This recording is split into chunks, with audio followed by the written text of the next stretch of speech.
வணக்கம்,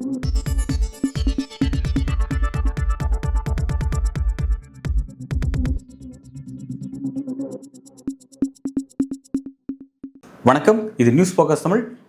இன்றைக்கு நம்முடன் அரசியல் பேச பூ உலகின் நண்பர்கள் அமைப்பிலிருந்து வழக்கறிஞர் வெற்றிச்செல்வன் இணைந்திருக்கிறார். சார் வணக்கம். வணக்கம். இஸ்ரேல் பாலஸ்தீனா போர் அப்படிங்கிறது இஸ்ரேல் ஹமாஸ் போகிற மாதிரி, பிறகு இஸ்ரேல் லெபனான் போகிற மாதிரி, இப்போ இஸ்ரேல் ஈரான் போகிற மாதிரி இருக்குது. இந்த போர் உலகத்தினுடைய, அதாவது மூன்றாம் உலக போரை நோக்கி இது நகருது அப்படிங்கிற அளவுக்கு பல அரசியல் ஆச்சரியங்கள் இந்த விஷயம் ஏற்படுத்திகிட்டே இருக்குது அப்படிங்கிறத பார்க்குறோம். இன்றைக்கு வந்திருக்கிற ஒரு முக்கியமான அப்டேட் அப்படிங்கிறது, ஈரானுடைய அந்த சுப்ரீம் லீடர் அலி அமேனி அவர்கள் ஒட்டுமொத்த இஸ்லாமிய நாடுகளும் ஒன்றா வாங்க, ஒட்டுமொத்த இஸ்லாமியர்கள் ஒன்று கொடுங்க, இன்றைக்கி நம்ம இஸ்ரேலில் அவங்க என்ன நமக்கு கொடுத்தாலும் அதை திரும்ப கொடுக்கணும் அப்படின்னு ஒரு அழைப்பு கொடுத்துருக்காரு. டுவர்ட்ஸ் இது ரொம்ப அபாயகரமான பிரச்சனை நோக்கி நகருது. எப்படி பார்க்குறீங்க சார்? இந்த நிகழ்வை நம்ம புரிந்து கொள்ளணும் அப்படின்னா வரலாறு நிச்சயமாக நம்ம அதை பார்க்க வேண்டிய ஒரு தேவை இருக்குது. அதாவது இஸ்ரேல் பாலஸ்தீன் பிரச்சனை அப்படிங்கிறது இருக்குங்களா, அதுக்கு பின்னாடி இப்போ ஈரான் அப்படிங்கிறது இப்போ உள்ளே வந்திருக்கு. இப்போ ஈரான் அப்புறம் இஸ்ரேலுக்கான இந்த முரண்பாடு, இந்த தாக்குதல் அப்படிங்கிறது வெறும் இந்த இரண்டு நாடுகளுக்கான அவங்களுக்கான இருக்கக்கூடிய நேரடி பிரச்சனை அப்படிங்கிறது இல்லை. இதற்கு பின்னாடி இருக்கிறது முழுக்க முழுக்க அமெரிக்கா தான். இன்னும் சொல்லப்போனால் அந்த மிசைல் தாக்குதல் நடந்த போது கிட்டத்தட்ட 180 மிசைல்கள் அனுப்பப்பட்டிருக்கலான்னு சொல்கிறாங்க. அதில் சில மிசைல்ஸ் மட்டும்தான் கரெக்டாக கிரவுண்டில் போய் துல்லியமாக தாக்குதல் நடத்திருக்கு. மீதி எல்லாமே அவங்க வான்வெளியில் வருகின்ற போது இன்டர்செப்ட் பண்ணப்படி, அந்த டூம்னால் இன்டர்செப்ட் பண்ணப்பட்டு அதெல்லாம் வெடித்து வீழ்த்தப்பட்டிருக்கு. அப்படி முன்னணியில் இருந்து அந்த மிசைலை எல்லாம் வீழ்த்தியதில் பெரும் பங்கு அப்படிங்கிறது அமெரிக்காவுக்கு தான் இருக்குது. ஸோ அமெரிக்கா பின்னாடி இருந்து நடத்தக்கூடிய ஒரு யுத்தம் அப்படிங்கிறது இஸ்ரேலுக்கு பாதுகாப்பாக இருப்பது அமெரிக்கா அப்படிங்கிறத நம்ம புரிந்து கொள்ள வேண்டும். அப்போ இதை நம்ம புரிந்து கொள்ளணும். அப்போ இந்த அரசியல், அப்போ இந்த பின்னணியிலிருந்து பார்க்கும்போது இது மூன்றாம் உலக போருக்கு நகருமா அப்படிங்கிற ஒரு கேள்வி இருக்குங்களா, அந்த பின்னாடி தான் இருக்குது. ஏன்னா அமெரிக்கானுடைய டைரக்ட் இன்ட்ரெஸ்ட் அதில் இருக்குது. அப்போ அதிலிருந்து இந்த கேள்வி வருது. நிச்சயமாக இந்த கான்ஃப்ளிக்ட் இன்னும் அதிகரிப்பதற்கான வாய்ப்புகள் தான் இருக்குது. ஏன் அப்படின்னா, இந்த பக்கம் ஈரான் பொறுத்த வரைக்கும் அவங்க இன்னும் அமைதிக்கு விரும்புகிறாங்க, பேச்சுவார்த்தைக்கு ஈடுபடணும் அவங்க ஆசைப்படுறாங்க. தொடர்ச்சியாக அவங்க பேசிக்கிட்டே இருக்காங்க, நம்ம பேச்சுவார்த்தை நடத்துவோம், இது சுகமாக தீர்ப்பதற்கு என்ன வழி இருக்குது அப்படின்னு. பாலஸ்தீன் சார்ந்திருக்கிறவர்கள் அது தயாராக இருக்கிறாங்க, அந்த தலைவர்கள் ரெடியாக இருக்கிறாங்க, இஸ்ரேல் சார்ந்திருக்கக்கூடிய தலைவர்கள் இருக்கு. ஆனால் தொடர்ச்சியாக இல்லை, கம்ப்ளீட்டாக நாங்கள் இவங்களை வைப் அவுட் பண்ணுவோம், இவங்களை முற்றிலுமாக அழித்தொழிப்போம் அப்படிங்கிற கோஷத்தோடு தொடர்ச்சியாக நெத்தன்யாகு சொல்லிகிட்டே இருக்கார். அப்போ இஸ்ரேலிய பிரதமரனுடைய அந்த போர் வெறி சார்ந்திருக்கக்கூடிய மனநிலை இருக்குங்களா, அது ஒரு முக்கியமான ஒரு பிரச்சனை. அதற்கு பின்பாக இருக்கக்கூடிய அமெரிக்க அரசனுடைய அவர்களுடைய அரசியல்.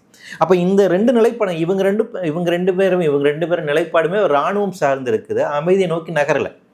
அதை தான் அங்கே இருக்கக்கூடிய அறிவுஜீவிகளுமே எதிர்க்கிறாங்க. அமெரிக்காவினுடைய இந்த பாலிசி தான் அமெரிக்கையை நோக்கி நகர்வதற்கான இல்லை.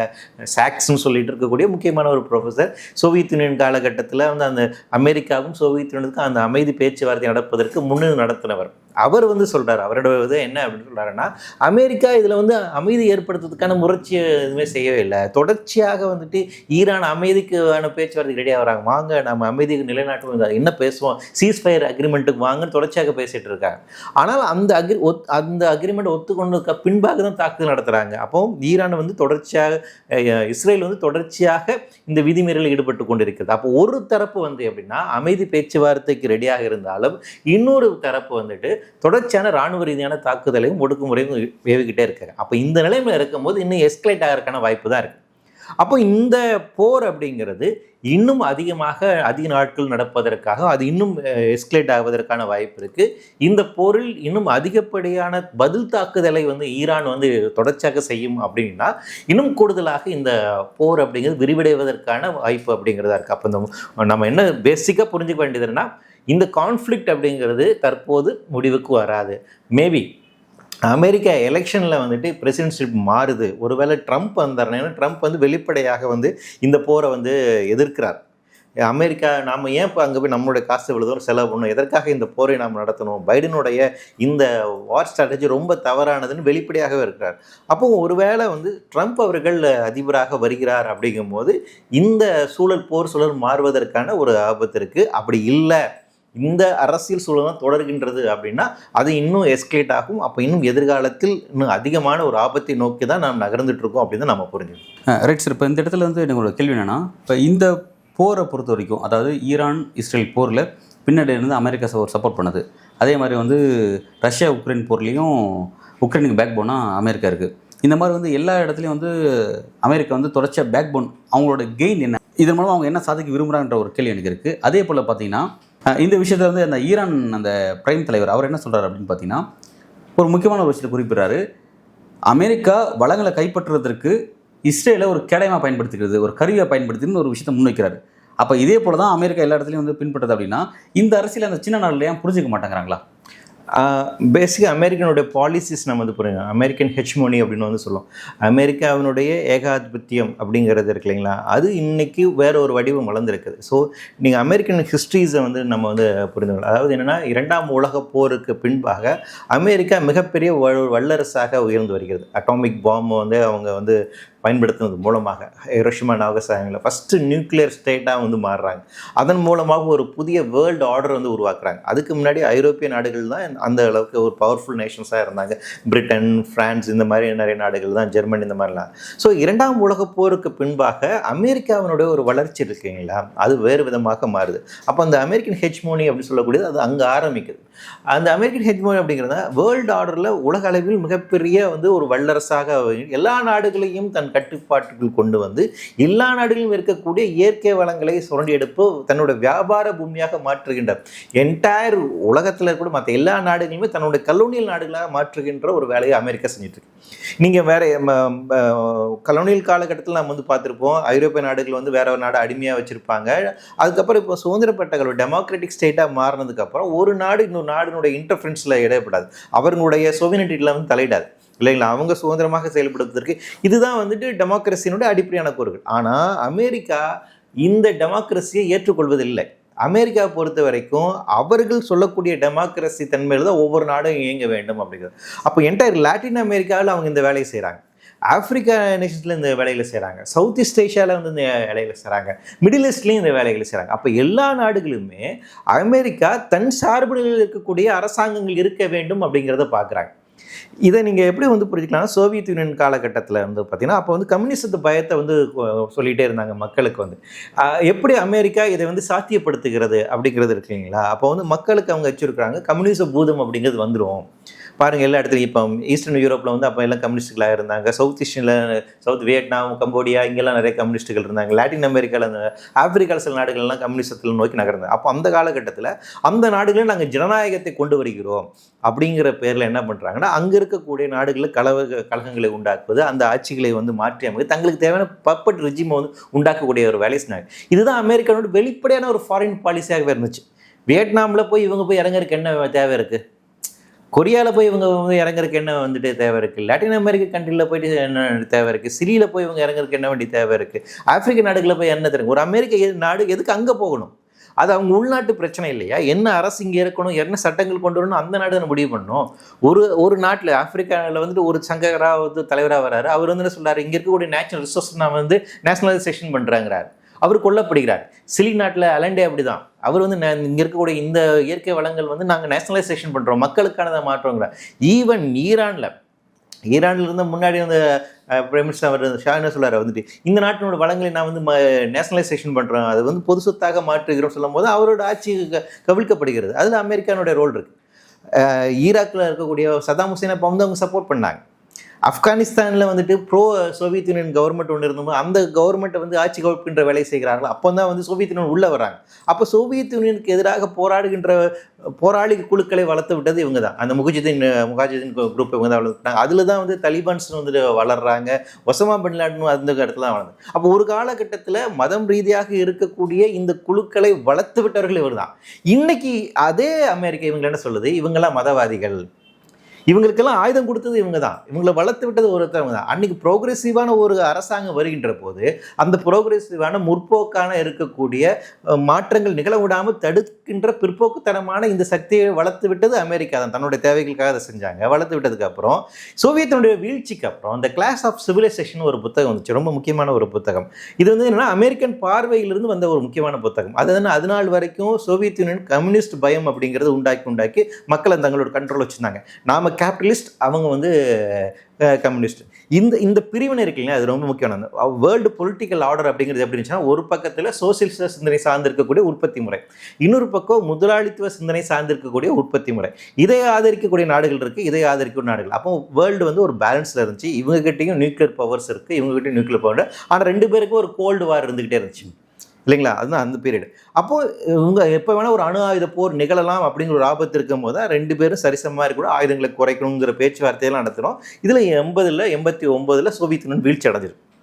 வீழ்ச்சி அடைந்ததுக்கு பின்பாக இப்போ ஒரு எதிரியே இல்லை அப்படின்னா அமெரிக்க அரசாங்கத்தால் இயங்க முடியாது. எதிரியை காமிச்சு தான் அவங்க இயங்க முடியும். அப்போ தான் மக்களை தன்னோட கண்ட்ரோலுக்குள்ள வச்சிருக்க முடியும். இந்த கேபிட்டலிஸ்ட் சொசைட்டினுடைய இதில் என்னென்னா, இது அந்த சமூகமே ஏற்றத்தாழ்வில் தான் இருக்கும். அப்போ எல்லாருக்கும் உணவு வேணும், எல்லாருக்கும் இடம் வேணும், எல்லாருக்கும் இருப்பிட வேணும் அப்படின்னு சமத்துவ சிந்தனை வர விடாமல் தடுக்க வேண்டும் என்றால் ஹைப்பர் நேஷனலிசத்தை அங்கே வந்து வளர்க்கணும். அந்த ஹைப்பர் நேஷனலிசம் எப்படி வளரும் பார்க்கணும், உங்களுக்கு எதிரி ஒரு ஆள் காட்டணும். முன்னாடி வந்து கம்யூனிஸ்டுகளை எதிரியாக காமிச்சாங்க. அந்த கம்யூனிசம் வீழ்ச்சி அடைஞ்சதுக்கு பின்பாக இப்போ எதிரியாக காட்டுறது யாரை காட்ட முடியும்? அப்போ தான் இஸ்லாமிக் ஃபண்டமெண்டலிசம்ங்கிறதுக்கு வர்றாங்க. அதில் தான் அந்த கிளாஸ் ஆஃப் சிவிலைசேஷனுங்கிற அந்த புத்தகத்தோட ரோல் ரொம்ப முக்கியம். அவர்கள் அப்போ நியூ வேர்ல்டு ஆர்டரில் இனிமேல் இந்த ஐடென்டி கிரைசிஸ் தான் முக்கிய பிரச்சனையாக இருக்கும் அப்படின்னாங்க. இதை கையெடுத்துக்கொண்டாங்க. அப்போ அமெரிக்கா என்ன பண்ணுதுன்னா, இந்த மிடில் ஈஸ்ட், இந்த சார்ந்திருக்கக்கூடிய பகுதியில் இவங்கெல்லாம் ஃபண்டமெண்டலிஸ்ட்டுங்க, இவர்களுக்கெல்லாம் ஜனநாயகவாதிகள் கிடையாது, நாம் ஜனநாயகத்தை நிலைநிறுத்த வேண்டிய ஒரு வேலையை செய்ய வேண்டும், அது நம்மளுடைய ஃபாரின் பாலிசியாக இருக்கும், அந்தந்த இடங்கள்லாம் போய் மிலிட்டரியை நம்ம கொண்டு போய் வைக்கணும் அப்படின்னு சொல்கிறாங்க. ஆனால் உண்மையில் அங்கே என்ன பண்ணுறாங்க, பிஸ்னஸை வளர்க்குறாங்க. அந்த நாட்டில் இருக்கக்கூடிய இயற்கை வளங்களை வந்து அங்கே கண்ட்ரோல் பண்ணுறது, அவங்களோட பிஸ்னஸை வளர்க்குறது. அந்த பிஸ்னஸை வளர்க்குறதுக்கு என்ன பண்ணுறாங்க, WTOன்னு ஒரு அமைப்பு உருவாக்குறாங்க, வேர்ல்டு ட்ரேட் ஆர்கனைசேஷன். அதில் எல்லாம் உறுப்பு நாடுகளாக இருங்க, மார்க்கெட் எக்கனாமி சிந்தனைகளை நடைமுறைப்படுத்துங்க, GATT ஒப்பந்தம் இருக்குது, அதிலெல்லாம் கையெழுத்து போடுங்க. அதன் அடிப்படையில் தான் ஒவ்வொரு நாடுகளும் சட்டத்தை கொண்டு வர வேண்டும், இதன் அடிப்படையில் தான் சுங்கவரி இருக்க வேண்டும், இதன் அடிப்படையில் தான் ஒரு நாடு இன்னொரு வர்த்தகத்தை செயல்படுத்த வேண்டும் அப்படின்னு ஒரு எக்கனாமிக்கல் ஆர்டரை கிரியேட் பண்ணுறாங்க. இந்த எக்கனாமிக்கல் ஆர்டரை ப்ரொடெக்ட் பண்ணக்கூடிய வேலையை ஒரு மிலிட்ரி ஆர்டரை வந்து உருவாக்குறாங்க.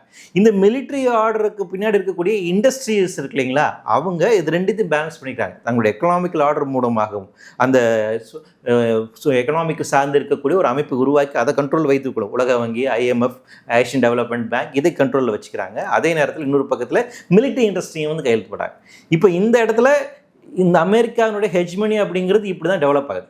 இப்போ இந்த அமெரிக்காவினுடைய இந்த வளர்ச்சியில் இஸ்ரேல் எப்படி உள்ளே போய் அவங்களோட வேலை செய்கிறாங்கன்னா, இஸ்ரேல் வந்துட்டு உங்களுக்கு பார்த்தீங்கன்னா உங்களுக்கு தெரியும், யூதர்கள் வந்துட்டு வரலாற்று தொடர்ச்சியாக விரட்டி அடிக்கப்பட்டவர்கள். இயேசுனுடைய அந்த கொலைக்கு பின்பாக தொடர்ச்சியாக வந்து அவங்க விரட்டி அடிக்கப்படுறாங்க. அவங்க மேலே பயங்கரமான ஒரு ஹேட்டட்னஸ் அப்படிங்கிறது ஐரோப்பா எங்குமே இருக்குது. அப்போ ஓடி நிறைய இடத்துல ஒளிஞ்சவங்க மக்கள், அப்படி பாதிக்கப்படலான ஒரு மக்கள்.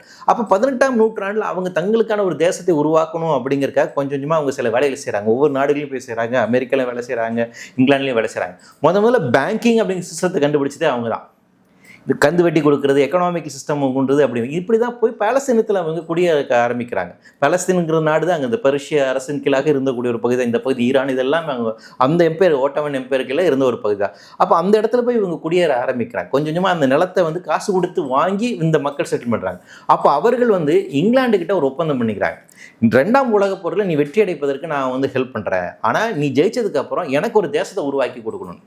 அதன்படி 2ஆம் உலகப் போரில் வெற்றி அடைந்ததுக்கு பின்பாக அந்த நிலப்பகுதியெல்லாம் பிரிட்டன் கைப்பற்றுறாங்க. அந்த இடத்துல பாலஸ்தீன் இருந்த ஒரு பகுதியில் இஸ்ரேலுங்கிற ஒரு நாடை ஃபோர்ஸ்ஃபுல்லாக வந்துட்டு இது பண்ணுறாங்க.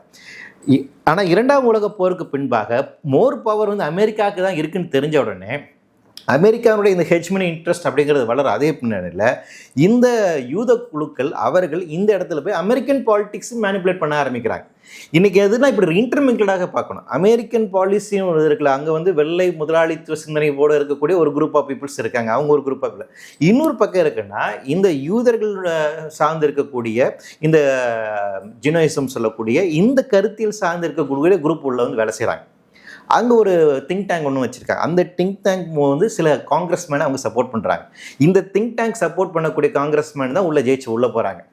அப்போ பெரும்பான்மையான அமெரிக்காவில் இருக்கக்கூடிய பாராளுமன்றத்தில் இருக்கக்கூடிய காங்கிரஸ்மேன் இருக்குல்ல, அவங்களுடைய பாராளுமன்றத்துக்கு பேர் வந்து காங்கிரஸ். அதில் ஜெயிச்சு போகிறவங்க போய் காங்கிரஸ்மேன் அண்ட் செனட் மெம்பர்ஸ் 2 பேர் இருக்காங்க. இதில் பெரும்பான்மையான நம்பர்கள் எல்லாமே பார்த்தீங்கன்னா இந்த திங்க் டேங்க் மூலமாக வந்தவர்கள் தான். அதில் ஒரு குழு அவங்க வச்சுருக்காங்க. அப்போ அவர்களுடைய ஐடியாலஜி இருக்குங்களா, இஸ்ரேலை நம்ம வந்து பாதுகாக்கணும் அப்படிங்கிறது பரவாயில்ல. அப்போ அமெரிக்காவினுடைய வெளியுறவுத்துறை கொள்கையை பொறுத்த வரைக்கும், மிடில் ஈஸ்டில் பொறுத்த வரைக்கும் இஸ்ரேலுக்கு சாதகமாக இருக்கணும். இஸ்ரேலுக்கு போருக்கு போச்சு அதுக்கு எல்லா விதமான உதவிகள் செய்யும். இன்னைக்கு வரைக்கும் இவங்க ஆயுதத்தை அனுப்பிட்டு இருக்காங்க, காசு கொடுத்துட்டு இருக்காங்க, நேரடியாக போரில் வந்து ஈடுபடுறாங்க. அப்போ அமெரிக்காவினுடைய இந்த பொருளாதார கொள்கை, உலக பார்வை இதோடு சேர்ந்து இந்த பார்வை உள்ள வருது. அப்போ இந்த ஜெர்னலிசம் சார்ந்திருக்கக்கூடிய இந்த குரூப் ஆஃப் பீப்புள்ஸ் என்ன பண்ணுறாங்கன்னா, அமெரிக்கனுடைய பாலிசி இப்படி தான் இருக்கணும், உன் மிடில் ஈஸ்டில் பொறுத்த வரைக்கும் உன்னுடைய பாலிசி இப்படி தான் இருக்கணும், இந்த மேனிப்புலேட்னு பண்ணுறாங்க. அப்போ அமெரிக்கா தன்னுடைய வர்த்தக நலம் சார்ந்து, தன்னுடைய மிலிட்ரி டிஃபென்ஸ் நலம், ஸ்ட்ராட்டஜிக்கல் நலம் சார்ந்து எப்படி சிந்திக்குதோ, இதனை கட்டுக்குள் வைக்கின்றதோ, அதே போல் மிடில் ஈஸ்ட்டை பொறுத்த வரைக்கும் இஸ்ரேல் மூலமாக அந்த பிராந்தியத்தை தன் கட்டுப்பாட்டுக்குள் வைத்திருப்பது அப்படிங்கிறது. ஏன் அப்படின்னா அங்கே வந்து உங்களுக்கு ஆயில் கிடைக்குது. மிடில் ஈஸ்ட் அப்படிங்கிறது ஆயில் கிடைக்குது. அப்போ சவுதி அரேபியா தன்னோட கட்டுப்பாட்டுக்கு வைக்கிறாங்க, பாகிஸ்தானை தன்னுடைய கட்டுப்பாட்டுக்குள்ள, இன்னும் சில நாடுகளை தன்னோட கட்டுப்பாட்டுக்குள்ள. அப்போ முஸ்லீம் நாடுகளை ஒன்று சேர விடாமல் பார்க்குறாங்க. ஒரு பிராந்தியம் செய்துட்டு உள்நாட்டில் அவங்க என்ன பண்ணுறாங்க, ஹைப்பர் நேஷனலிஸ்ட் எப்படி வளர்க்குறாங்க, இஸ்லாம் ஃபண்டமெண்டலிசம் இருக்குது, அவர்கள்லாம் ஜனநாயகமே தெரியாதவர்கள், நாம் ஜனநாயகத்தை நிலைநாட்ட வேண்டும், அதற்காக இந்த போரை நடத்திக்கிறோம், அதற்காக இதை செலவு பண்ணிக்கிறோம் அப்படி உள்நாட்டு மக்கள் அவங்க நியாயத்தை கற்பிக்கிறாங்க. அமெரிக்கன் சிட்டிசன் என்ன நினைக்கிறான், அமெரிக்காவுக்கு தார்மீக உரிமை இருக்குது, எந்த நாட்டில் போய் வேணால் குண்டு போடலாம், எந்த நாட்டில் போயிடலாம் அப்படின்னு அவன் நம்புறான். சிட்டிசன்ஸே நம்புறாங்க, அது போயிட்டு இருக்காமா. வேர்ல்டு ஆர்டரை நிர்ணயிக்க வேண்டிய ஒரு இது நம்ம தான். நாம அந்த மிலிட்டரி கேப்பபிலிட்டி நம்ம தான் இருக்குது, டெமோக்ரஸி நம்ம தான் கொண்டு போகணும், நம்ம தான் லிபரல்ஸ் எல்லாத்துக்கும் கொண்டு போக முடியாது, நம்மளுடைய கடமைன்னு நம்புறாங்க. சரிங்க சார், இப்போ இந்த இதில் எனக்கு ஒரு கேள்வி என்னன்னா, இப்போ அமெரிக்கா ஏன் அந்த மாதிரியான ஒரு இன்ட்ரெஸ்ட் இருக்குது அப்படிங்கிறத நீங்கள் ஒரு இவ்வளோ கிளியராக ஒரு எக்ஸ்பிளைன் பண்ணியிருக்கீங்க. இப்போ என் கேள்வி என்னன்னா, ஒவ்வொரு நாட்டிலையும் அரசு மாறும் பொழுது, இந்த கவர்மெண்ட் அப்படிங்கிறது ஆட்சி மாறும், ஒரு குறிப்பிட்ட ஒரு பார்ட்டி இந்த தொற்று இன்னொரு பார்ட்டி ஆட்சி கைப்பட்டது அப்படிங்கும்போது பல விஷயங்கள் மாறும், கொள்கையிலேருந்து பல விஷயங்கள் எல்லாமே மாறும். ஆனால் அமெரிக்கா பொறுத்த வரைக்கும் ஏன் அந்த பேட்டர்ன் வந்து 2ஆம் உலகப் போர்லேருந்து திரும்ப ஒரே மாதிரியான பேட்டர்ன், யார் ஆட்சிக்கு வந்தாலும் ஏன் இதே நீடிச்சுட்டு இருக்குது? அமெரிக்காவில் ஒரு புது கட்சி வளரவே முடியாது. ஓகே, அப்படிங்கிற ஒரு நிலைமை இருக்குது. அது என்னென்னா ரொம்ப சொஃபிஸ்டிகேட்டடாக. சரி, இப்போ 2 கட்சி இருக்குல்ல, குடியரசு கட்சி இருக்குது, ஜனநாயக கட்சி இருக்குது, இந்த 2 கட்சியுமே மாற்றி ஆட்சி அமைக்குது. அப்படி இருந்தும் ஏன் இந்த பிரச்சனை எந்த மாற்றம் இல்லை? 2 பேரும் வந்தாலும் ஃபாரின் பாலிசி பெருசாக மாறாது. ஓகே, ஃபாரின் பாலிசி அப்படியே தான் இருக்குது. அதாவது அமெரிக்கானுடைய சில பேசிக் ஸ்ட்ரக்சர் இருக்குது, அதை வந்து மாற்ற விடாமல் அந்த இன்ஸ்டிடியூஷன்ஸ் வந்து ரொம்ப கேர்ஃபுல்லாக வந்து அதை வந்துட்டு சேஃப்கார்ட் பண்ணிக்கிறாங்க. என்னென்னா நீங்கள் வந்து அங்கே ஒரு புது கட்சி உருவாகின்ற ஒரு சூழலே கிடையாது. நாட் தட் வந்து அமெரிக்காவில் புது கட்சியை நீங்கள் வைக்கக்கூடாது அப்படிங்கிறதா இல்லை, புது கட்சி நீங்கள் பண்ணலாம், எலெக்ஷன் யார் வேணால் நிற்கலாம், ஆனால் அதுக்கான வாய்ப்பே கிடையாது. ஏன் அப்படின்னா உங்களுக்கு நீங்கள் ஒரு எலெக்ஷன் நிற்கிறீங்க, கண்டெஸ்ட் பண்ணால் இவ்வளோ பில்லியன்ஸ் ஆஃப் டாலர்ஸ் உங்களுக்கு வந்துட்டு வேணும். எப்படி நம்ம ஊர் அரசியல் மாதிரி தான், நான் எலெக்ஷன் நிற்கிறேன் அப்படின்னா நான் போஸ்ட்டை ஒட்டி எல்லாத்தையும் கொண்டு போய் கொடுக்கணும்னா குறைஞ்சபட்சம் கோடிகள் செலவு பண்ணணும் இல்லையா, அந்த மாதிரி தான் அங்கே. அப்போ அங்கே ஹைலி வந்து அந்த அந்த ரொம்ப செலவு மிக்கதாக அந்த அரசியலை மாற்றி வச்சுக்காரு. எல்லாமே பிஆர் எக்ஸசைஸ் தான். ஒரு தலைவர் இருக்கார், காங்கிரஸ்க்கு அவர் நிற்கிறாரு, மேயராக நிற்கிறாரு அப்படின்னு கம்ப்ளீட்லி பிஆர் எக்ஸசைஸ் தான். அவருக்கு ஃபண்ட் ரைஸ் பண்ணுறதுக்கு நிச்சயமாக அவர் வந்து கார்பரேட் நம்பி தான் இருக்கணும். கார்பரேட்ஸ் வந்துட்டு இவங்களுக்கு ஃபண்ட் பண்ணுறாங்க அப்படின்னா அவங்க இன்ட்ரெஸ்டட் பாலிசிஸை வந்து இது பண்ணுவாங்க. வந்து இப்போ இந்த கார்பரேட்ஸ் எல்லாம் சேர்ந்து அவர்கள் தங்களுக்கான குழு வச்சுருக்காங்க. அந்த குழு வந்து என்ன முடிவு பண்ணும் அப்படின்னா, அமெரிக்காவினோட எக்கனாமிக்கல் பாலிசி என்னவாக இருக்கணும். அமெரிக்காவில் வந்து பொலிட்டிக்கல் லாபிங் அப்படிங்கிறது லீகலைஸ்ட். அங்கே அமெரிக்காவில் இருக்கக்கூடிய சட்டம் துறை சார்ந்து இருக்கக்கூடிய லீகல் ஃபர்ம்ஸ் இருக்கு இல்லைங்களா, அவங்க வந்து ஒரு பில் வந்து பாஸ் பண்ணணும் அப்படின்னா ஒவ்வொரு காங்கிரஸ் மேனாக பார்த்து லாபி பண்ணலாம். இந்தியாவில் வந்து அப்படியானதெல்லாம் கிடையாது. ஆனால் அங்கே லீகலைஸ்டாக வந்து பண்ணுறாங்க. அங்கே அவங்களே தனியாக ஒரு சட்டத்தை ஃப்ரேம் பண்ணி ஒவ்வொரு காங்கிரஸ் மேன்கிட்ட சொல்லி அந்த அவங்களுடைய சம்மதத்தோட பிள்ளை நிறைவேற்றப்பட்டு சட்டத்தை கொண்டு வரலாம். அந்த வாய்ப்பு அங்கே இருக்குது. இப்படியான வாய்ப்புகள்லாம் இருக்குது. அப்போ என்னென்னா கார்பரேட்ஸ்க்கு அவங்க ரொம்ப பவர் கிடைக்குது. ஒரு சின்ன எக்ஸாம்பிள் வந்து சொல்கிறேன். 2005 இங்கே வந்து ஒரு பேட்டன்ட் லாவில் ஒரு அமெண்ட்மெண்ட், 2004 நம்ம இந்திய பேட்டன்ட் லாவில் வந்து ஒரு சட்ட திருத்தம் கொண்டு வராங்க. டிசம்பர் 24 சுனாமி வந்துச்சு இல்லையா, அன்னைக்கு அவசர கதியில் இந்திய பேட்டன்ட் ஆக்டில் வந்துட்டு ஒரு சட்டம், ஒரு ஆர்டினன்ஸ் கொண்டு வந்து மாற்றுறாங்க. உங்களுக்கே தெரிஞ்சிருக்கும், சுனாமி வந்திருக்கு, நாடு எவ்வளோ பாதிப்படைஞ்சிருக்கு, எவ்வளோ பிரச்சனை இருக்குது. இந்த நேரத்தில் அவசர கதியில் ஒரு சட்டம் கொண்டு வரது தேவை இருந்துச்சு. ஏன் அப்படின்னா 95 நம்ம WTO சைன் பண்ணியிருக்கும் போது 10 வருஷம் நமக்கு டைம் பீரியட் கொடுத்தாங்க. Trade related intellectual property rights agreement. அந்த அக்ரிமெண்ட்டுக்கு என்ன சொல்லுதோ அதன் அடிப்படையில் இங்கே இருக்கக்கூடிய காப்புரிமை சட்டம் மாற்ற வேணும், பேட்டன்ட் ஆக்ட் மாற்ற வேணும். அப்படி என்ன பண்ணிட்டாங்க, 2001 ஒரு திருத்தம் கொண்டு வந்தாங்க, 2002 ஒரு திருத்தம் கொண்டு வந்தாங்க, 2004 3வது திருத்தம் கொண்டு வராங்க. இது நம்ம செய்கிறோம். நாம் நினைக்கிறோம் நாம் கையெழுத்து போட்டிருக்கோம், அதனால் நம்ம செயல்படணும். ஆனால் அந்த ட்ரிப்ஸ் அக்ரிமெண்ட் எப்படி தெரியுமா வந்து உருவாச்சு, 1989 இந்த உருகுவே ரவுண்ட் ஆஃப் கான்ஃபரன்ஸ் வந்து உருவாகுது. அதுக்கு முன்னாடியே 1984 ஒரு அமெரிக்க கார்பரேட்ஸ் எல்லாம் சேர்ந்து அவங்களுக்கு ஒரு குழு அமைக்கிறாங்க, ACTன்னு சொல்லிட்டு, American network for trade negotiation அப்படிங்கிற மாதிரி வந்துட்டு அது கொண்டு வராங்க. அந்த குழுக்கு தலைமையில் இருந்தவர் யாருன்னா, பில்சர் கம்பெனியுடைய ஓனர் எட் ஹாரிசன் பீட்டர்சன் நினைக்கிற ஒரு பேர், அவர் தான் இருந்திருந்தார். அவர் தலைமையில் இருக்கும்போது அவங்க என்ன பண்ணுறாங்க, அமெரிக்க அரசாங்கத்திற்கு உலகத்தில் இருக்கக்கூடிய நாடுகளில் ஐபிஆர் சட்டம் இப்படித்தான் இருக்க வேண்டும் என்று வரையறை செய்ய வேண்டும் என்று அவங்க ஒரு டிராஃப்ட் கொடுக்குறாங்க. அந்த டிராஃப்ட் தான் ட்ரிப்ஸ் அக்ரிமெண்ட்டாக மாறி WTO பேச்சுவார்த்தையில் முன்வைக்கப்பட்டு அது ஏற்றுக்கொள்ளப்பட்டு இந்தியாவில் சட்டமாக வருகிறது. அப்போ இந்த நெக்ஸஸை நீங்கள் வந்து புரிஞ்சுக்கணும். எப்படி இவங்க உலக ஆர்டரை வந்து ரன் பண்ணுறாங்கன்றது இருக்குங்களா. இந்த confession of an economic hitman அப்படின்னு ஒரு புத்தகம் இருக்குது, ஒரு பொருளாதார அடியாளின் ஒப்புதல் வாக்குமூலம்னு சொல்லி ஜான் பெர்கின்ஸ் முக்கியமான புத்தகம். அவர் என்ன சொல்லுவாருன்னா, ஒவ்வொரு நாட்டில் போய் நான் வந்து வேலை செய்கிறேன் அப்படின்னா நான் செய்கிறது எதுவுமே சட்டத்துக்கு மீறது கிடையாது. ஏனென்றால் இந்த அமைப்பு முறையே இப்படி தான் இருக்குது. இப்போ இங்கே இருக்கக்கூடிய சட்டமே இப்படி தான் இருக்குது. அப்போ அவங்க இப்போ அமெரிக்கா இங்கே வந்து செயல்படணும் அப்படின்னா அவங்களுக்கு எதுவுமே சட்டம் மாற்றி வைப்பாங்க. இப்போ ஏன் வந்து இங்கே ட்ரேட் யூனியன் சண்டை போட்டுருக்காங்க? இந்திய அரசியலமைப்பு சட்டம் தருது, தொழிலாளர்கள் சங்கம் அமைத்துக் கொள்வதற்கான உரிமை இருக்குது, நம்ம லேபர் லாஸ் இருக்குது. ஆனால் ஸ்பெஷல் எக்கனாமிக்கல் ஜோன் மூலமாக இந்த சட்டங்கள்லாம் மறுக்கப்படுகிறது. ஏன்னா WTO சொல்லுது, இண்டஸ்ட்ரியல் லாஸ் வந்து இப்படி இருக்குது, அதை மாற்று, லேபர் வெல்ஃபேர் இது அப்படி இருக்குது, ஹையர் அண்ட் ஃபயர் அப்படிங்கிறதா இருக்கும், தேவைப்பட்டதான் எடுத்துக்கும், தேவைப்பட்ட நீக்குவேன் அப்படிங்கிற உரிமையோடு தான் செயல்படுத்த வேண்டும் அவன் சொல்கிறான். அப்போ கான்ஸ்டியூஷனை மீறி இருக்கக்கூடிய ப்ரொவிஷன்ஸை நம்ம இங்கே கொண்டு வரோம். அதனால தான் தொழிலாளர்கள் இன்னைக்கு வரைக்கும் சண்டை போட்டுருக்காங்க இல்லைங்களா. அப்போ இந்த வடிவமைப்பு முறையை செய்கின்ற ஒரு வேலையை வந்து செய்கிறார். அப்போ அமெரிக்கா வந்துட்டு என்ன பண்ணுதுன்னா, உள்நாட்டிலையும் இப்படி மாற்றி அமைக்கிறாங்க, வெளிநாட்டிலையும் இது பண்ணுறாங்க. இது யாரும் அந்த பவர்ஃபுல்லாக இருக்கக்கூடிய சில கார்பரேட்ஸ் தான் வந்து பண்ணுறாங்க. அவங்க எப்படி பண்ணுறாங்கன்னு பார்த்தீங்கன்னா, அதுக்கான சில திங்க் டேங்க்ஸ் நிறையா வச்சுருக்காங்க. அந்த திங்க் டேங்க் மூலமாக என்ன பண்ணுறாங்க, இதை ப்ரொபகண்டா பண்ணி பண்ணுறது. அப்போ அமெரிக்காவில் எது வேணால் மாறும், ஆனால் இந்த பேசிக்காக இருக்கக்கூடியது இருக்குல்ல, அந்த கேபிட்டலிசம் சிந்தனை சார்ந்து இருக்கக்கூடிய முறை மாறவே மாறாது. அதை சஸ்டைன் பண்ணுறதுக்கான அதுக்கு ஒரு ஆபத்து வருகின்ற போது என்ன பண்ணுவாங்க, சாதாரணப்பட்ட மக்கள்கிட்ட காசை பிடிங்கி உங்களுக்கு பெயில் அவுட் பண்ணுவாங்க. இப்போ அமெரிக்காவுடைய அந்த அரசியல் சர்ச்சை இப்படி தான் இருக்கும், இது மாறவே மாறாது அப்படின்றத நீங்கள் குறிப்பிடுறீங்க. ஆனால் இப்போ எலெக்ஷன் நடந்துட்டுருக்கு, வேட்பாளராக வந்து ட்ரம்ப் போட்டிடுறாரு. நான் ஆட்சிக்கு வந்தால் வந்து இந்த போராட்டத்தை வந்து முடிவு கொண்டு வந்துறேன், இந்த போரை வந்து முடிவு கொண்டு வந்துறேன், இந்த போரில் நமக்கு ஏன் கெயின் கிடைக்க போகுது, இது தப்பான ஒரு விஷயம் அப்படின்னு சொல்லி அவர் ஏன் கடந்த கால அதிபர்களுடைய ஸ்டாண்டுக்கு ஏன் மாற்றான இந்த ஸ்டாண்ட் அவர் எடுக்கிறார்? இல்லை, அவர் பெருசாக மாற்றான ஸ்டாண்ட் இல்லை அப்படிங்கிறதுலாம் எடுக்கல. இந்த வார் அதில் அமெரிக்கானோட இன்வால்மெண்ட் எந்த இருக்குன்னு நீங்கள் பீஸ் ப்ராசஸ்லேயும் கடந்த காலங்களில் வந்துட்டு இஸ்ரேல் அண்ட் பாலஸ்தீன் 2 நாடுகள் பேச்சுவார்த்தை நடத்தி ஜிம்மி கார்ட்டர் அவர் பிரசிடெண்ட்டாக இருக்கும்போது 2 நாடுகளையும் கொண்டு வந்து அந்த ஓசோலோ அக்ரிமெண்ட்டுங்கிறது உருவாக்குனாங்க. 2 பேச்சுவார்த்தையில் அமைதிக்கான ஒரு ஒப்பந்தத்தை உருவாக்குனாங்க. அதன் அடிப்படையில் தான் யாசர் அரஃபத் சைன் பண்ணுறாரு. அதனாடி தான் யாசர் அரஃபத்தை வந்து பாலஸ்தீனுக்குள்ளே விடுறாங்க. ஸோ அதுவும் முக்கியமான ஒன்று. அந்த பிரைம் மினிஸ்டர் அந்த அதில் கையெழுத்து போட்ட இஸ்ரேல் பிரைம் மினிஸ்டர் அதுக்கப்புறம் 6 மாதத்தில் சுட்டு கொண்டுடுறாங்க. இன்னைக்கு வரைக்கும் அந்த 2 நேஷன் தியரி அப்படிங்கிறது அதில் தான் வருது. அப்போ அந்த தாட் ப்ராசஸ் ஆல்ரெடி அமெரிக்காவில் இருக்கக்கூடிய ஒரு தாட் ப்ராசஸ், அமெரிக்கனோட தாட் ப்ராசஸ் இல்லாத ஒரு புதிய தாட் ப்ராசஸ் அவர் வந்து கொண்டு வரல. ஏற்கனவே அங்கே பேசப்பட்ட ஒரு அமைதி விரும்புகின்ற அமெரிக்கர்கள் அங்கே இருக்கிறாங்க.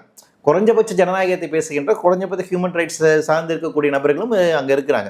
அவர்களுடைய கோரிக்கை சிந்தனை சார்ந்து தான் இருக்குது. அப்போ ஏன் வந்து அமெரிக்கா வந்து அப்போ இதில் வந்து என்னென்னா, உங்களுக்கு எக்ஸ்ட்ரீம் எண்ட்லேருந்து பேசுகிற ஒரு போர் வெறி சூழலிருந்து போர் வெறி பிடித்து பேசக்கூடிய ஒரு நபர்களுக்கா, இல்லை அமைதி நிலவ வேண்டும், அமைதி நிலவ வேண்டும், அங்கே வந்து நம்மளோட எக்கனாமிக்கல் ஆக்டிவிட்டிஸ் நடக்க, நம்ம பிஸ்னஸ் நடக்க வேண்டும்னு நினைக்கிறதா இவங்களோட இவங்க அதை தாண்டி போக மாட்டாங்க. அப்போ 2 பேருக்குமே பிஸ்னஸ் இன்ட்ரெஸ்ட் இருக்குது. பிஸ்னஸ் இன்ட்ரெஸ்ட் பொறுத்த வரைக்கும் அமைதி நிலவ வேண்டும், ஒரு குறைஞ்சபட்ச டெமோக்ரஸி இருக்கணும், ஹியூமன் ரைட்ஸ் இருக்கணும் அப்படின்னு நினைக்கக்கூடிய அவங்களுக்கு. அப்போ இந்த 2 கருத்து நிலை தான். இந்த 2 கருத்து நிலைகளுமே அமெரிக்காவுடைய அவங்க சிந்தனைக்கு ஓட்டத்துக்கு உட்பட்டு இருக்கக்கூடிய கருத்து நிலை தான். ஸோ அதுக்கு பியாண்ட் அவங்க வெளியே போக மாட்டாங்க.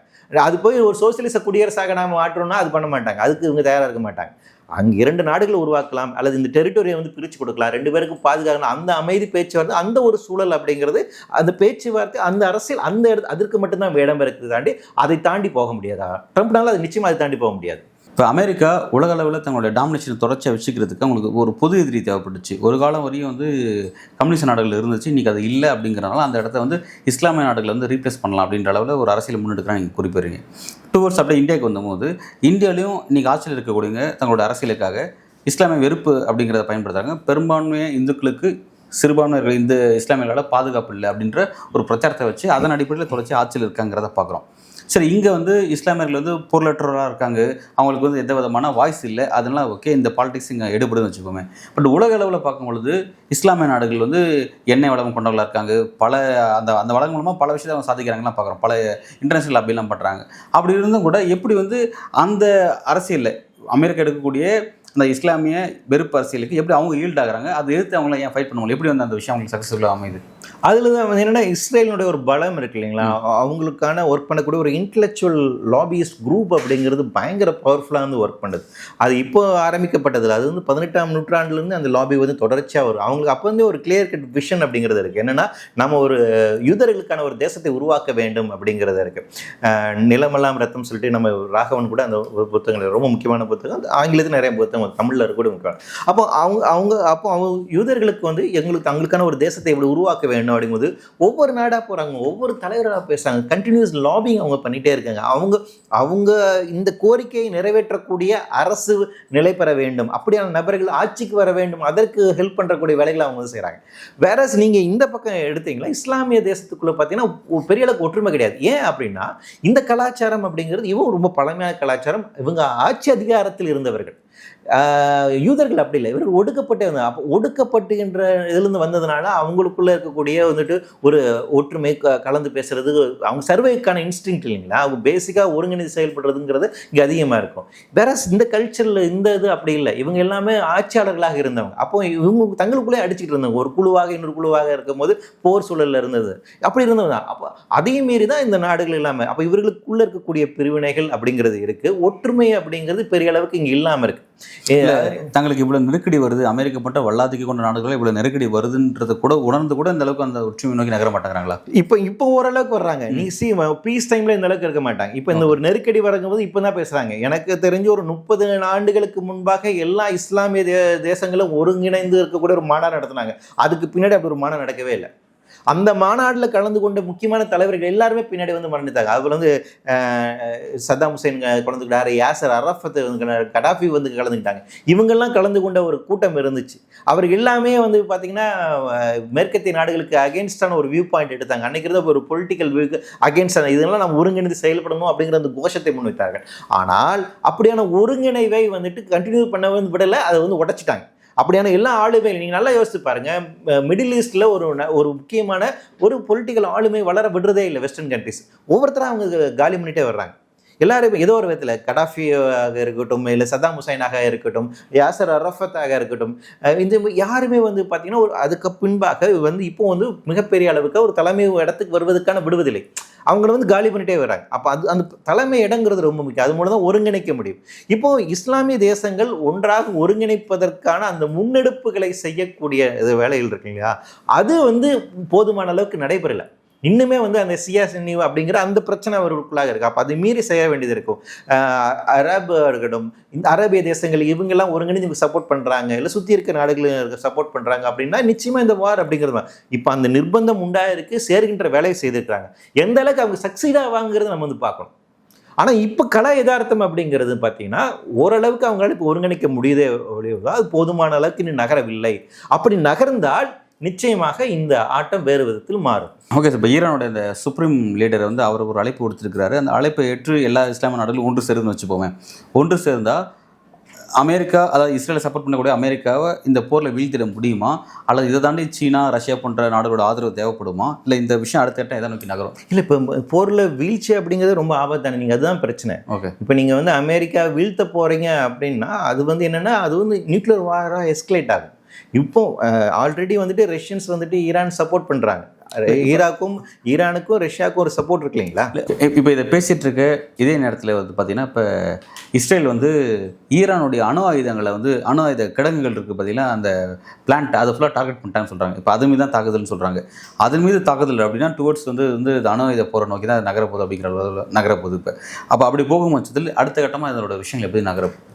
இப்போ அடுத்த கட்டமாக இதில் எப்படி எஸ்கலேட் ஆகுங்கிறத ரொம்ப டேஞ்சரஸானது. அது என்னென்னா எந்த அளவுக்கு ரஷ்யா இதில் வந்து டைரெக்டாக இவங்களுக்கு ஹெல்ப் பண்ண வரும், சைனா எந்த அளவுக்கு ஹெல்ப் பண்ண வரும் அப்படிங்கிறத பொறுத்து தான் இருக்குது. இப்போ மறைமுகமாக ஈரானுக்கு வந்துட்டு ரஷ்யா உதவி பண்ணிட்டு இருக்கு, ரஷ்யாவுக்கு வந்து ஈரான் வந்து உதவி பண்ணிட்டு இருக்கு. அவங்களுக்கான ட்ரோன்ஸ் இவங்க கொடுக்குறாங்க. ஈரான் இப்போ அந்த இடத்துல இருக்குது. இன்னொரு இடத்துல நம்ம மறந்து உக்ரைனுக்கு எதிரான வார் நடந்துகிட்டு இருக்கு, உக்ரைன் ரஷ்யா வார். இப்போ அது எப்படி எஸ்கலேட் ஆகுங்கிறது இருக்கு, அந்த ஒரு இது இருக்குது. அந்த இடத்துல டைரக்ட் கன்ஃபன்ட்ரேஷன் இருக்காங்க. அப்போ நேட்டோவுக்கு எதிரான ஒரு போர், ஒரு ப்ராக்சி வாரில் தான் வந்துட்டு இப்போ ரஷ்யா வந்து இருக்குது. அப்போ அங்கேயும் வந்து அமெரிக்காவுக்கு எதிரான ஒரு போர் அப்படிங்கிறதா இருக்குது. அப்போ அந்த ஒரு போர் சுழர், இந்த ஒரு போர் சுழர், இந்த ரெண்டு கான்ஃப்ளிக்ட்டும் மெர்ஜ் ஆச்சு. ஆல்ரெடி அது மெர்ஜ் ஆகிட்டு தான் இருக்குது. அது இன்னும் மெர்ஜ் ஆச்சுன்னா அப்படின்னா பயங்கரமாக எஸ்கலேட் ஆகும். அப்போ எந்த இடத்துலனா ஏதாச்சும் ஒரு தரப்பில் இருந்து ஒரு அணு ஆயுத பயன்படுத்த ஒரு மிசைல் லான்ச் ஆகுது அப்படின்னா அப்புறம் கம்ப்ளீட் டிசாஸ்டர் தான். அதுக்கு மேலே நம்ம பேசுறதுக்கு ஒன்றும் இல்லை. அது ஒட்டுமொத்த உலகத்தினுடைய அழிவு அப்படிங்கிறது தான். ஸோ அது நடக்க விடாமல் நம்ம தடுக்கணும் அப்படிங்கிறது தான் நம்மளுடைய. அப்படி நகர்ந்து போகுது அப்படிங்கிறது நம்ம விட்டுற முடியாது. அது எஸ்கலேட் ஆகக்கூடாது அப்படிங்கிறத நம்ம வந்து பார்க்குறோம். ஆனால் அந்த ஒரு சுச்சுவேஷன் நோக்கி ரொம்ப நகர்ந்துட்டோமா அப்படின்னு கேட்டிங்கன்னா வந்துட்டு ஒரு 50-50 சான்ஸில் தான் நம்ம வந்து இருக்கோம். இதை வந்து யார் சொல்கிறாங்கன்னு வந்து பார்த்தீங்கன்னா வந்து தி அட்டாமிக் ஃபிசிக்ஸ் போர்டு தனியாக ஒன்று இருக்காங்க. அமெரிக்காவில் இருக்கக்கூடிய ஒரு சயின்டிஸ்ட் எல்லாம் சேர்ந்து இருக்கக்கூடிய ஒரு முக்கியமானது புல்லட்டின் ஆஃப் அட்டாமிக் ஃபிசிக்ஸ் அப்படின்னு ஒரு புத்தகம் கொண்டு வராங்க. அவங்க என்ன சொல்கிறாங்கன்னா அவங்க எஸ்கலேட் பண்ணுவாங்க நியூக்ளியர் வார்க்கு நம்ம எந்த அளவுக்கு பக்கத்தில் இருக்கோம். அப்போ கடைசியாக வந்து ரிப்போர்ட் படி 90 seconds to midnightனு சொல்லுவாங்க. ஒரு டூம்ஸ்டே கிளாக் அப்படின்னு சொல்லுவாங்க. மிட் நைட் அப்படிங்கிறது டூம்ஸ்டேவை குறிப்பது, உலக அழிவை குறிப்பது. நாம் 90 வினாடி தான் அதுக்கு அருகாமல் இருக்கோம். More near to the nuclear war தான். ரொம்ப அருகாமையில் நம்ம வந்து போயிட்டு இருக்கோம். அப்படின்னா என்ன பிரச்சனைன்னு பார்த்தீங்கன்னா, இந்த பக்கம் ரஷ்யா வந்து சொல்லுது அணு ஆயுதங்களை வந்துட்டு சோதனை செய்யக்கூடிய அந்த ஒப்பந்தத்திலிருந்து நாங்கள் பின்வாங்கி கொள்கிறோம் சொல்லிட்டாங்க. ரஷ்யா சொல்லிச்சு, அமெரிக்காவும் சொல்லிச்சு. அப்போ 2 நாடுகளுக்கு இடையாக இருக்கக்கூடிய அணு ஆயுதங்கள் பரிசோதனை செய்வதற்கான ஒப்பந்தத்திலிருந்து 2 பேரும் வெளியே போயிட்டாங்க. அப்போ என்ன ஆகுதுன்னா, அணு ஆயுதங்களை இவர்கள் இன்னும் அதிகமாக உற்பத்தி செய்வதற்கான ஒரு ஆபத்து இருக்கு. நம்பர் 1. 2வது, முன்னாடி இருந்த 2 பேர் பக்கத்துல இருந்த அணு ஆயுதங்கள் கொஞ்சம் குறைக்க ஆரம்பிச்சாங்க. இப்போ அதையும் நிறுத்திட்டாங்க. அப்போ இந்த பக்கம் ஏறத்தாழ ஒரு 10,000 அணு ஆயுதங்கள் வச்சிருக்காங்க. யூஎஸ்ஆர் கிட்ட 18, ரஷ்யா கிட்ட ஒரு 10,000 அணு ஆயுதம் இருக்கு. அமெரிக்கா கிட்ட ஒரு 10,000 அணு ஆயுதம் இருக்கு. இவ்வளோ அணு ஆயுதங்கள் வைத்திருக்காங்க. சீனா கிட்ட வந்து ஒரு 300 அணு ஆயுதங்கள் இருக்கு. ஈரான் வந்துட்டு எப்போ வேணால் நியூக்ளியர் பவர் ஆகக்கூடிய பாசிபிலிட்டிஸ் இருக்கு சொல்கிறாங்க. நார்த் கொரியா கிட்ட அணு ஆயுதங்கள் இருக்குது, பாகிஸ்தான் அணு ஆயுதம் இருக்குது, இந்தியா கிட்ட அணு ஆயுதம் இருக்குது. இவை எல்லாமே ஒன்னோட ஒன்று வந்து இப்போ வந்து முரண்பட்டு இருக்காங்க. அப்படி இருக்கும்போது அணு ஆயுத போர் நிகழ்வதற்கான பாசிபிலிட்டிஸ் இருக்குது. ரொம்ப பக்கத்தில் நம்ம நெருங்கி போயிட்டு இருக்கோம். இது அப்படியே எஸ்கலேட் ஆச்சுன்னா அது அணு ஆயுத போராக மாறுவதற்கான எல்லா விதமான ஆபத்து இருக்குது. அதனால தான் நம்ம வந்து தடுப்பதற்கான எல்லா முயற்சிகளும் செய்ய வேண்டிய ஒரு தேவை அப்படிங்கிறதும் இருக்குது. சார், அதை நடக்கக்கூடாது அப்படிங்கிறது தான் உலக மக்கள் அனைவரோட விருப்பமாக இருக்குது. ஆனால் இப்போ அது விஷயத்தில் தலையிடக்கூடிய அதிகாரம் கொண்ட ஐநாவோட ரோல் இப்போ என்னவா இருக்குது இந்த நேரத்தில்? ஐநா வந்து முடிஞ்ச அளவுக்கு அவங்க சண்டை போடுறாங்க. என்னன்னா, ஐநாக்கு பெரிய அளவுக்கு பவர்ஸ் கிடையாது. ஐக்கிய நாடுகளுடைய சபையினுடைய செக்ரட்டரி ஜெனரல் தொடர்ச்சியாக அமைதி பேச்சுவார்த்தைக்கு வாங்கன்னு சொல்கிறாங்க. ஆப்பிரிக்க நாடுகள் வந்துட்டு இஸ்ரேலுக்கு எதிராக இன்டர்நேஷனல் கோர்ட் ஆஃப் ஜஸ்டிஸில் வந்து கேஸ் ஃபைல் பண்ணுறாங்க. ஜெனோசைடு நீங்கள் நடத்தினு சொல்கிறாங்க. அவங்க அந்த விசாரணைக்கு அது வந்து எடுத்துக்கிட்டாங்க. அவங்க வாரண்ட் பிறப்பிக்கிறாங்க.